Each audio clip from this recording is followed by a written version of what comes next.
Chers élèves de 5e, bonjour. Dans ce texte, nous allons étudier notre dernier extrait de Lancelot ou le chevalier à la charrette de Chrétien de Troyes, et nous allons nous intéresser non pas à un héros, mais à une héroïne, donc la sœur de Méléagant, lorsqu'elle libère Lancelot de la prison dans laquelle il est retenu. Cet extrait se situe page 107 à 109 dans votre livre étonnant classique, chapitre 12. Donc je commence la lecture. Amis, ne craignez rien, vous allez sortir de votre prison. Dès aujourd'hui même, vous serez en liberté. Même pour 1000 livres, je ne renoncerai pas à ce que vous en soyez délivrés dans le courant de la journée. Après quoi, je ferai en sorte que vous puissiez vous reposer dans les meilleures conditions. Il n'y a pas une chose qui dépende de moi que vous n'aurez si vous en avez envie. Ne vous faites pas de soucis.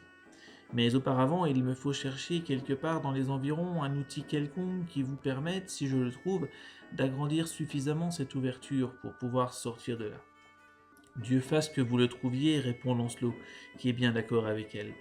Pour ma part, je dispose ici d'une bonne longueur de corde que mes gardiens m'ont donnée pour remonter ma nourriture faite de pain d'orge très dur et d'eau trouble qui me lève le cœur et me fait perdre mes forces. La fille du roi Baudemagus se met alors en quête et trouve un pic solide, massif et pointu, qu'elle fait aussitôt passer à Lancelot, lequel attaque la muraille à grands coups répétés, tant et si bien qu'après des efforts épuisants, il peut sortir de la tour sans trop de difficultés. C'est pour lui un grand soulagement et une grande joie que d'être ainsi arraché à ces lieux où il était resté si longtemps cloîtré et de pouvoir retrouver sa liberté de mouvement. Maintenant, il est à l'air libre et il a tout l'espace devant lui. Même si on lui avait offert tout l'or du monde rassemblé en un tas, il n'aurait pas voulu revenir en arrière. Lancelot était donc libre, mais il était si fatigué qu'il chancelait de faiblesse et d'épuisement. Avec une grande douceur pour éviter de lui faire mal, la demoiselle le fit monter devant elle sur sa mule et ils s'éloignèrent rapidement. Volontairement, la demoiselle évita les chemins trop fréquentés afin qu'on ne les remarque pas. Ils chevauchèrent en cachant leur présence, car s'ils s'étaient montrés au grand jour, quelqu'un aurait pu les reconnaître et leur causer rapidement préjudice, ce que la demoiselle voulait éviter. C'est pourquoi elle passa à l'écart des endroits dangereux pour arriver enfin à un manoir où elle aimait séjourner à cause de la beauté et de l'agrément des lieux. Tous les habitants du manoir lui étaient entièrement dévoués.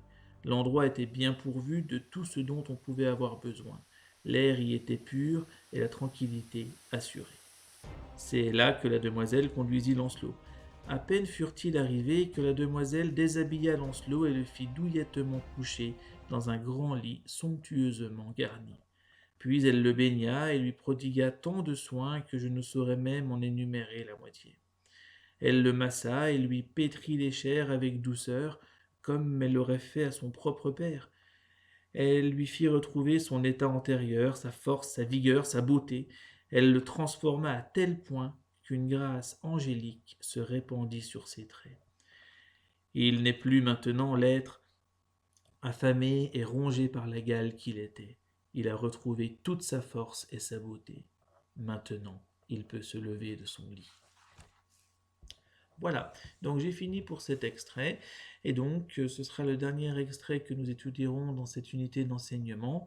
Vous vous souvenez qu'après avoir été remis sur pied, Lancelot ira combattre Méléagant, et donc il pourra tuer Méléagant.